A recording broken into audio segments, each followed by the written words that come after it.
వచ్చి కరుణాకర్ గారిని పొగుడుతుందంటే వాడిచ్చే జీతం మీద జీతం కోసం ఆ కార్యక్రమానికి వచ్చింది.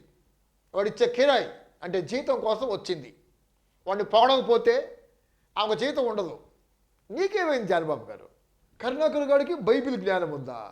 వాడు బైబిల్ రత్నానా? బొంగులో రత్నవాడు.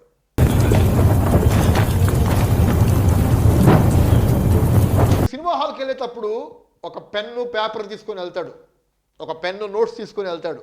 ఆ సినిమాలో హీరో చెప్పేవి కానీ లేదా మంచి మంచి డైలాగులు రాసుకుంటాడు.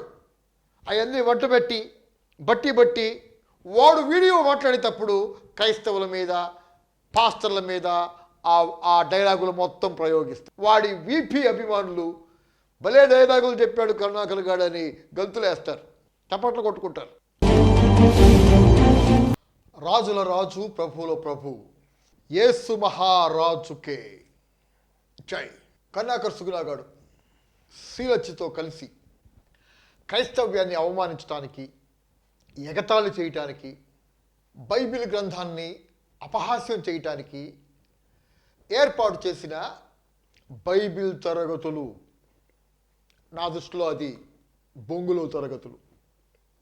ఈ బైబిల్ తరగతుల్లో వ్యూస్ ఉండలేదని, హిందువుల్లో కూడా మతోన్మాదులైన హిందువుల్లో కూడా ఆదరణ ఉండట్లేదని, మిగతా కరుణాకర్ గాడి వీడియోస్ తోటి పోలిస్తే బైబిల్ తరగతులకి చాలా తక్కువ వ్యూస్ వస్తున్నాయి. అందుకనే హైప్ కోసమని పాస్టర్ జాన్ బాబు గారిని తీసుకొచ్చి శివశక్తి కార్యాలయంలో కూర్చోబెట్టి ఈ బైబిల్ తరగతులకి హైప్ ఇవ్వటానికి ఏర్పాటు చేశాడు. జాన్ బాబు గారు కూడా, క్రీస్తు విజయం జాన్ బాబు గారు కూడా ఆలోచించకుండా అయోమయం జగన్నాథంలాగా బైబిల్ని మీరు అపార్థం చేస్తున్నారు, నేను కరెక్ట్ సమాధానం చెప్తానని చెప్పి ఆ శివశక్తి కార్యాలయంకి వెళ్ళి ఈ బొంగులో తరగతుల్లో కూర్చొని ఇంకా బైబిల్ని అపహాస్యం చేయటానికి వాళ్ళకు అవకాశం ఇచ్చాడు. కరుణాకర్ గాడు శ్రీలచ్చి అడిగే ప్రశ్నలకి బైబిల్ ఇది తప్పు కదా అని చెప్పి వాళ్ళు అడుగుతున్న ప్రశ్నలకి కరెక్ట్ జవాబు చెప్పలేక తప్పే అబద్ధమే అన్నట్టుగా గంగిరె దూపినట్టు తలకాయ ఊపుతున్నాడు. ఇది చాలా క్రైస్తవ్యానికి చాలా అవమానకరమైన విషయం. వాస్తవానికి దాదాపు 10 రోజుల కిందటే నేను ఈ వీడియో చేయాలి, కానీ దేవుడి సేవలో నాకున్న ఒత్తిడిని బట్టి, దూర ప్రయాణాలను బట్టి, నాకు పుస్తకాలు రాసే పని ఉంది కాబట్టి ఆ రైటింగ్ వర్క్ని బట్టి నేను వెంటనే వీడియో చేయలేకపోయాను. లేట్గా వచ్చినా స్ట్రాంగ్ కౌంటర్ ఇవ్వడానికి వచ్చాను.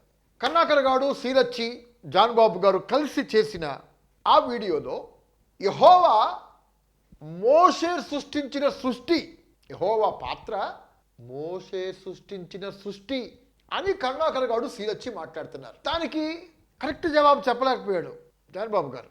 కరుణాకర్ గారికి ఈ వీడియోలో నేను చెప్తున్న సమాధానం ఏంటంటే, కరుణాకర్గా మోషే యవ్వన కాలంలో ఉన్నప్పుడు, ఒంటి నిండా బలం ఉన్నప్పుడు నువ్వు చెప్పినట్టు టెర్రరిజం సృష్టించి, విప్లవం సృష్టించి, ఇశ్రాయేలీయులను తన కండ బలం ద్వారా విడిపించుకొని ఐగుప్తు దేశం నుంచి ఎక్కడికి తీసుకెళ్లాలో తెలియదు కానీ విడిపిద్దామని చెప్పి ఆశించిన మాట నిజం. నిర్గమాకాండం ప్రారంభ అధ్యాయాల్లో అదే ఉంటుంది. అయితే ఫెయిల్ అయ్యాడు, చేయలేకపోయాడు. ఆ పని చేయలేకపోగా ఐగుప్తుడిని ఒకరిని చంపినందుకు భయపడి, ఫరోకి సంగతి తెలిసిందని భయపడి దేశం మొదలుపెట్టి పారిపోయాడు. మిద్యాన్ దేశానికి వెళ్ళి అక్కడ తన మామ అయిన ఇత్రో మందను మేపుకుంటూ 40 సంవత్సరాలు బతికాడు. ఆయన ఒంట్లో ఉన్న ఆశ, ఇజ్రాయేలీని విడిపించాలన్న ఆశ పూర్తిగా పోయింది. ఆ సమయంలో 80 సంవత్సరాల వయసులో మోషే ఉన్నప్పుడు దేవుడు సీనాయి కొండ మీద మోషేని దర్శించి బలపరిచి నేను తోడుగా ఉంటానని చెప్పి ధైర్యపరిచి ఐగుప్తు దేశానికి తిరిగి మోషేని పంపాడు. నిర్గమాకాండం 3-4 అధ్యాయాలు చాలా జాగ్రత్తగా పరిశీలిస్తే దేవుడు ఎంత ఫోర్స్ చేసినా మోషేని ఐగుప్తు దేశానికి వెళ్ళు, అద్భుతాలతో నేను నీకు తోడుగా ఉంటానని మోషే భయపడ్డాడు, వెనకం చేశాడు. వెళ్ళటానికి ససేమిరా అన్నాడు. దేవుడి బలవంతం మీద మాత్రమే వెళ్ళాడు. అప్పటికప్పుడు మోషే సృష్టించిన సృష్టి యెహోవా అని కరుణాకర్ గారు చెప్తుంది తప్పు. బైబిల్ దాన్ని ఒప్పుకోవటంలా. హెబ్రీయులకు రాసిన పత్రిక 11వ అధ్యాయం 24వ వచనములో యవ్వన కాలంలో ఉన్నప్పుడే మోషే ఐగుప్తు ధనము కంటే క్రీస్తు నిమిత్తమైన నింద గొప్ప భాగ్యమనించుకొని ఐగుప్తు రాజకుమారుడు అనిపించుకోలేదు, కానీ దేవుడి ప్రజలతో కూడా శ్రమ పట్టడానికి ఆయన ఇష్టపడి రాజరికాన్ని విడిచిపెట్టి బానిసగా వచ్చాడు. యెహోవా మోషే సృష్టించిన పాత్ర కాదురా కరుణాకర్ గారు. ఆయన సర్వశక్తి కలిగిన దేవుడు. వాగ్దానం నెరవేరక ముందే తన ఖండ బలంతో ఐగుప్తు దేశం నుంచి ఇజ్రాయేలీలను విప్లవము సృష్టించి ఫరో మీద విప్లవం సృష్టించి ఇజ్రాయేలీలు విడిపిద్దాం అనుకున్న మోషే ఆశలు అడియాసలైపోయాయి. ప్రాణాలు అరచేతుల్లో పెట్టుకొని ఐగుప్తు దేశాన్ని విడిచిపెట్టి పారిపోయాడు. యెహోవా నిజమైన దేవుడు కాబట్టి అబ్రహాముతోటి యెహోవా చేసిన వాగ్దానం నెరవేర్పు కాలం వచ్చిన తర్వాత 80 సంవత్సరాల వయసులో ఉన్న మోషేని యెహోవా బలపరిచి బలవంతంగా పంపించాడని దేవుడి వాక్యం చెప్తుంది. బైబిల్లో నుంచే బైబిల్ ఒట్టిది అని విమర్శిస్తానని బయలుదేరిన మొనగాడు కరుణాకర్ సుగుణాగాడు, హౌలేగాడు అబద్ధాలతోటి బైబిల్ అబద్ధం అని చెప్పటానికి ప్రయత్నం చేసి ఫెయిల్ అయిపోతున్నాడు. పాయింట్ నెంబర్ 2, మోషే అబద్ధమాడాడు. 2 సార్లు మోషే అబద్ధమాడాడు అని ఆ శీలచ్చి కరుణాకర్ గాడు జాన్బాబు గారి మీద, పాస్టర్ జాన్బాబు గారి మీద ఒత్తిడి తీసుకొస్తే ఈయన గంగిరుద్దులాగా తలగా ఊపుతున్నాడు. మోషే తన స్వార్థం కోసం అబద్ధం ఆడాడా చూపించండి బైబిల్లో అంటున్నాడు జాన్బాబు గారు. ఇప్పుడు మీ దేవుడికి మోషే మంచోడు అయ్యి ఉండొచ్చు. మా దేవుడు కాదు, మనందరికి దేవుడు ఆయన. చిచి, మోషే అబద్ధం చెప్పడని నాకు స్టేట్మెంట్ ఇచ్చారు ఇప్పుడు జాన్ బాబు గారు. మరి దాని మీద ఉంటారో అంటారో దాని మీద చెప్పమని చూద్దాం. మరి మోషే అబద్ధం చెప్పాడు లేదా? మోషే అబద్ధం చెప్పడం అదే స్టేట్మెంట్ మీద అదే స్టాండా. నేను ఇంకొక అదేమంటే నేను చదివానని మీరు అదేమంటే వచ్చిన తీసుకొచ్చి పెడతారులే, కానీ మీరు ఆల్రెడీ మీరు చదవలేదు కదా, మీరు చదవలేదు కదా. ప్రిపేర్డ్ పర్సన్స్ కదా, మీరు అన్ని రాసుకుని పెట్టుకుని ఉంటారు. అబద్ధం మోషే ఒకవేళ మీరు అబద్ధం ఆడాడని మీరు తీసుకొచ్చినా, మోషే స్వార్థం కొరకు కనుక అబద్ధం ఆడినట్లుగా మీరు నిరూపిస్తే ఆయన స్వార్థం కొరకు ఆడాడని దాన్ని తప్పని ఖండిస్తా. అట్లా ఆ అబద్ధం ఎక్కడ ఆడాడు, సందర్భం ఏంటి, ఎందుకనేది కూడా మీరు చెప్పగలగాలి. ఏదో అబద్ధం ఆడినట్టుగా జస్ట్ అట్లా చూపించి వదిలేయటం కాదు.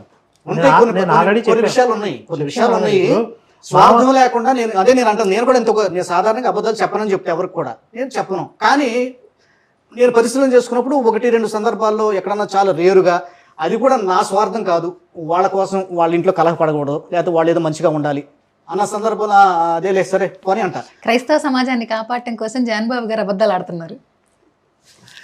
కాదండి, ఇప్పుడు నేను ఆల్రెడీ చెప్పేశాను 2 సందర్భాలు. మామ దగ్గర అబద్ధం చెప్పాడు, ఫరోకి అబద్ధం చెప్పాడు. ఈ 2 క్లియర్గా కనపడుతున్నాయి కదా, ఉన్నాయా లేవా? అదే ఇప్పుడు దీనికే వర్తిస్తుంది. నువ్వు మామ దగ్గర అబద్ధం చెప్పినా, పరో గారి దగ్గర అబద్ధం చెప్పినా, వాస్తవంగా దైవ ఆజ్ఞను పాటించడం కోసం, దైవ ఆజ్ఞ శిరస్స వహించడం కోసం చెప్పాల్సిన పరిస్థితి వచ్చింది ఆయనకి. అందులో ఆయన స్వార్థం లేదు. అంటే మోషే తన స్వార్థం కోసం అబద్ధం ఆడలేదు, దేవుడి కోసం అబద్ధం ఆడాడు అని ఒప్పుకున్నట్టే కదా. జానబాబు గారు ఇంత అమాయకంగా ఉన్నారేంటి సార్? ఖచ్చితమైన మంచి సండే స్కూల్ టీచర్లు చెప్తారే కదా ఈ సమాధానం, మోషే అబద్ధం చెప్పలేదని.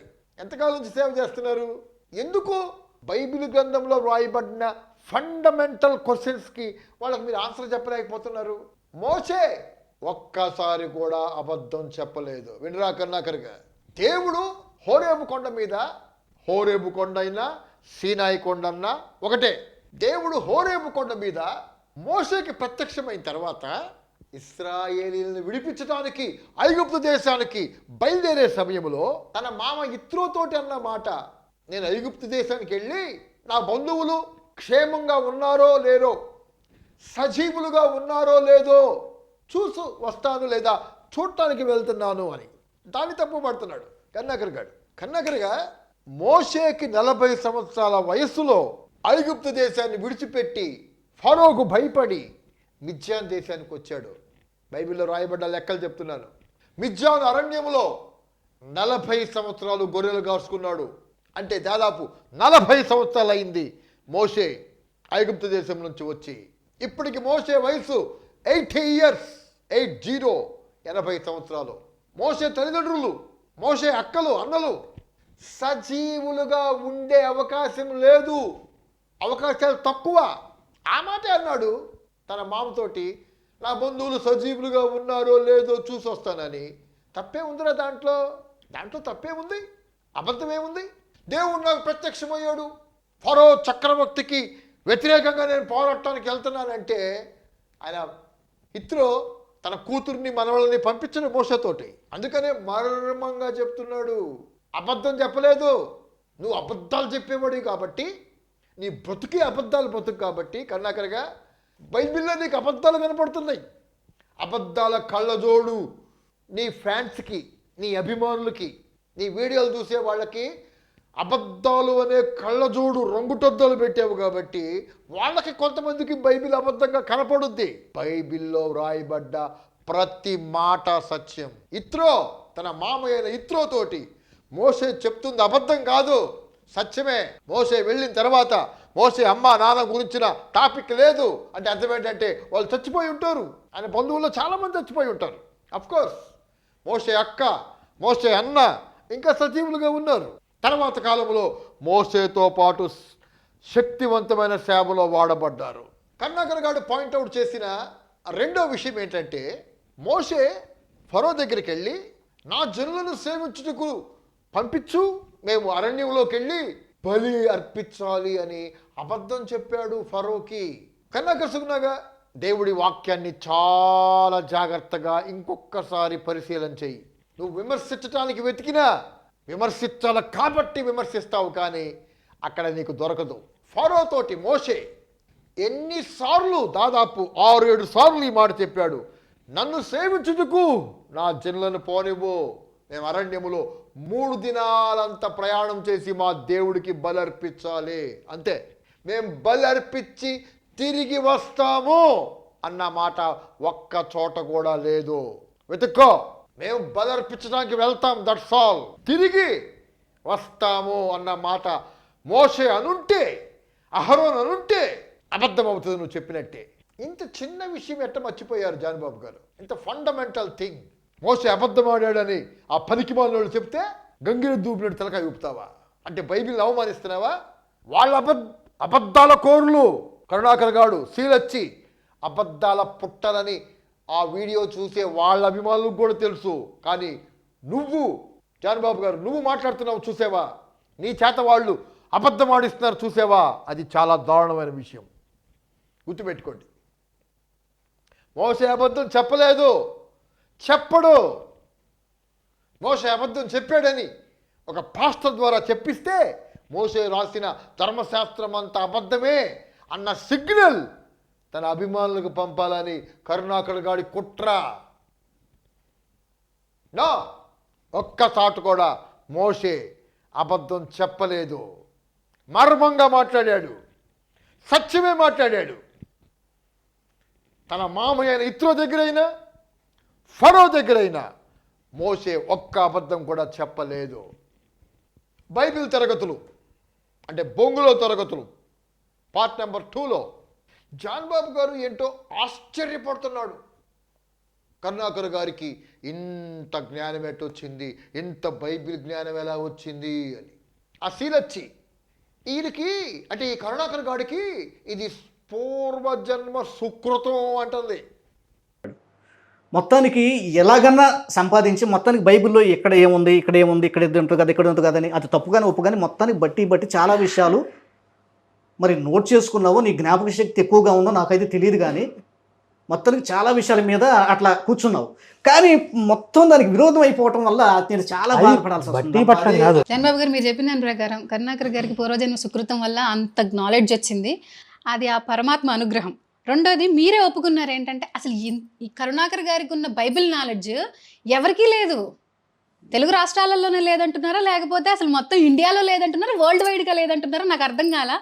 అది మరి అంత నాలెడ్జ్ కరుణాకర్ గారికి ఉంది అంటే అది మా పరమాత్మ అనుగ్రహం, అంతే. ఓకే, సీలచ్చి కరుణాకర్ గారిని పొగుడుతుందంటే వాడిచ్చే జీతం మీద, జీతం కోసం ఆ కార్యక్రమానికి వచ్చింది. వాడిచ్చే కిరాయి అంటే జీతం కోసం వచ్చింది. వాడిని పొగడకపోతే ఆమె జీతం ఉండదు. నీకేమైంది జాన్బాబు గారు? కరుణాకర్ గారికి బైబిల్ జ్ఞానం ఉందా? వాడు బైబిల్ రత్నానా? బొంగులో రత్న వాడు. ఒక గవర్నమెంట్ ఎంప్లాయీ ఉన్నాడంటే 8 అవర్స్ ఆ ఆఫీస్లో, ఆ కార్యాలయంలో 8 అవర్స్ పనిచేయాలి. 8 అవర్స్, 8 గంటలు. ఆయన తీసుకుంటున్న జీతానికి న్యాయం చేయాలంటే, ఆయనకి న్యాయం చెయ్యాలని ఉన్నా ఉండకపోయినా 8 అవర్స్ అక్కడ ఉండాల్సిందే. కరుణాకర్ గారు బతుకుతుందే బైబిల్ని విమర్శిస్తా, బైబిల్ని తిడతా, బైబిల్లో తప్పుల్ని ఎత్తి చూపిస్తా. ధర్మ మార్గం భాస్కర్ రాజు గారు అన్నట్టు, ఇండైరెక్ట్గా అన్నట్టు, కరుణాకర్ గారు కడ్రాయను కొనుక్కోవాలన్నా జనాల దగ్గర అడుక్కున్న డబ్బులే. జనాలు ఎందుకు ఇస్తారు డబ్బులు? బైబిల్లో తప్పు ఉంది, బైబిల్లో అంత అబద్ధమేముంది అని వీడు చెప్తున్నందుకు. దానికోసం వాడు రోజు కొన్ని గంటలు కేటాయిస్తాడు. వీడు సినిమా హాల్కి వెళ్ళేటప్పుడు ఒక పెన్ను పేపర్ తీసుకొని వెళ్తాడు, ఒక పెన్ను నోట్స్ తీసుకొని వెళ్తాడు. ఆ సినిమాలో హీరో చెప్పేవి కానీ లేదా మంచి మంచి డైలాగులు రాసుకుంటాడు. అవన్నీ బట్టి వాడు వీడియో మాట్లాడేటప్పుడు క్రైస్తవుల మీద, పాస్టర్ల మీద ఆ డైలాగులు మొత్తం ప్రయోగిస్తాడు. వాడి వీపీ అభిమానులు భలే డైలాగులు చెప్పాడు కరుణాకర్ గారు అని గంతులేస్తారు, చప్పట్లు కొట్టుకుంటారు. వాళ్ళ అభిమానులు వీపీలని కరుణాకర్ గారికి తెలుసు. అలాగే దాదాపు 10 సంవత్సరాల నుంచి క్రైస్తవ్యం మీద విమర్శలు చేస్తా, బైబిల్ అబద్ధం అని చెప్తా వీడు డబ్బులు సంపాదించుకోవటం ప్రారంభించి వేలు సంపాదించాడు, లక్షలు సంపాదించాడు, కోట్లు సంపాదించాడు, 100 కోట్లు సంపాదిస్తున్నాడు. వాడి జీవనాధారం అది. దాని మీద కొన్ని గంటలు కేటాయిస్తాడు, ప్రతిరోజు దాని మీద కొన్ని గంటలు కేటాయిస్తాడు. బైబిల్లో తప్పులు లేవు కానీ లేనివి ఉన్నట్టు సృష్టించడానికి వాడు బైబిల్ చదివేటప్పుడు రాసుకుంటాడు జాగ్రత్తగా. దీనికి ఆశ్చర్యపడుతున్నాం ఏంటి జానబాబు గారు? ఎంత జ్ఞానం ఎక్కడి నుంచి వచ్చింది? నాకేమర్థమవుతుందంటే జానబాబు గారు, మీరు చదవాల్సినంతగా బైబిల్ చదవరో. మొన్న ఏదో వీడియోలో శీలచిత్రుడు అన్నట్టున్నారు, 2-3 సార్లు చదివాను బైబిల్ అని. విశ్వాసులు సంవత్సరానికి ఒకసారి పూర్తి చేస్తారు బైబిల్. 2-3 సార్లు బైబిల్ చదివాను అని చెప్పడానికి సిగ్గులేదా జానబాబు గారు? విశ్వాసులు, మంచి విశ్వాసులు సంవత్సరానికి 1-2 సార్లు పూర్తి చేస్తారు బైబిల్. ఎంతకాలమైన సేవకు వచ్చి ఎన్ని సంవత్సరాల నుంచి సేవ చేస్తున్నారు? మన పని అచ్చం బైబిల్తోటేనే కదా. సంవత్సరానికి ఎన్నిసార్లు చదవాలి బైబిల్? ఎంత గ్రిప్ ఉండాలి? ఇప్పుడు వరకు 2-3 సార్లు బైబిల్ చదివిన వాళ్ళు మరి ఎందుకు ఎగబట్టుకుని వెళ్ళావు డిబేట్కి కరుణాకర్ గారితోటి? వాడికి అచ్చం అదే పని, బైబిల్తోటే పని కరుణాకర్ గారికి. బైబిల్లో తప్పులు పట్టుకునే పనే. వాడు బైబిల్ జ్ఞాని కాదు, బైబిల్ అజ్ఞాని. బైబిల్ మీద బతికేవాడు. బైబిల్ని విమర్శిస్తూ, దూషిస్తూ, అన్యాయంగా, అక్రమంగా సంపాదన కోసం, డబ్బు కోసం ఇస్కరియోతు యోధా ఏ మార్గంలో వెళ్ళాడో ఆ మార్గంలో వెళ్తున్నవాడు కరుణాకర్ సుగుణాగాడు. జానబాబు గారికి నేను పబ్లిక్గా మరోసారి మనవి చేస్తున్నాను, దయచేసి బైబిల్ తరగతులకి వెళ్ళకండి. మీరు వెళ్ళే ప్రతిసారి బైబిల్కి ఏదో న్యాయం చేస్తానని వెళ్ళి ఈ కార్యక్రమం వరకు అన్యాయం చేస్తున్నారు. దయచేసి ఆ బైబిల్ కార్యక్రమాలను బ్యాన్ చేయండి, వెళ్ళకండి. కరుణాకర్ గారు పెట్టే వీడియోలకు కౌంటర్ వీడియోలు పెట్టండి, అది అబద్ధం అని చెప్పండి. మీ ఛానల్ ద్వారా, మీ వీడియో ద్వారా అది అబద్ధం అని చెప్పండి. ఇంతకుముందు ప్రజలు చూశారు, రిసీవ్ చేసుకున్నారు. మీరు ఆ కార్యాలయానికి పోవటం వల్ల మీ మీద ప్రజలకి అభిమానం పోయింది, కాన్ఫిడెన్స్ పోయింది, మీ అజ్ఞానం బయటపడుతుంది. జానబాబు గారు సాటి సేవకుడిగా ప్రేమపూర్వకంగా మీకు పబ్లిక్గా మనవి చేస్తున్నాను, బ్యాన్ చేయండి ఆ సాతాను శక్తి కార్యాలయానికి వెళ్ళటం. కరుణాకర్ గారు ఈ జానబాబు గారితో ఇంకా 2-3 కార్యక్రమాలు చేశాడు, మాట్లాడటానికి టైం లేదు. త్వరలో ఆ 2-3 వీడియోలకు కూడా సమాధానం చెప్తాను. యేసు మహారాజుకే జై.